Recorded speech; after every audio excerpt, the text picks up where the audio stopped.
the introduction. You know, we're here on the 50th anniversary of the Kennedy assassination. Do we have a Kennedy in this generation? Is there a Kennedy in the wings that's in office? Is there anyone who compares to him? Thank you for that. Thank you all for coming, and great to be hosted here at this incredible facility. And very nice to be back in Atlanta. John and I both spent a lot of time here. You know, President Kennedy, a lot of discussion obviously about the events in Dallas, but also a lot of discussion of what kind of person he was and his style. One of my favorite John Kennedy quotes is he described Washington, D.C. as a city of northern charm and southern hospitality. Southern efficiency, sorry. Blue line. Northern charm and southern efficiency. I like to think of Atlanta as a city of southern hospitality and northern efficiency. So, although I will say, it was not really in keeping with my sense of your manners that when your two favorite son Republican potential nominees for president were mentioned, there was derisive laughter. Surprised me a little bit. I guess this is the new South. Without a lot of pride in at least some of your quotes.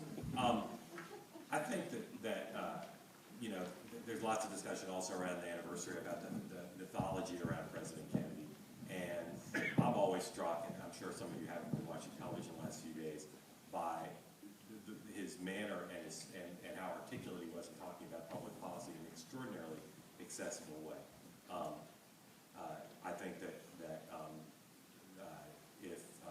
if you want to make the argument that there are elements of President Kennedy's style and elements of his brand of leadership in our last three presidents, all of whom won 2 terms, I think their supporters at least wouldn't object. And President Clinton in particular, who obviously had a bond with President Kennedy, having met him in that iconic moment, and whose sort of placement along the political spectrum, I think, is in many ways the closest to President Kennedy. I think he'd probably be disappointed, maybe a little bit mad if I didn't instantly say, well, of course, Bill Clinton. But it's really hard to compare because the mythology around President Kennedy and all the issues that historians have written about since that time are so much is so much different than what a president can get away with today.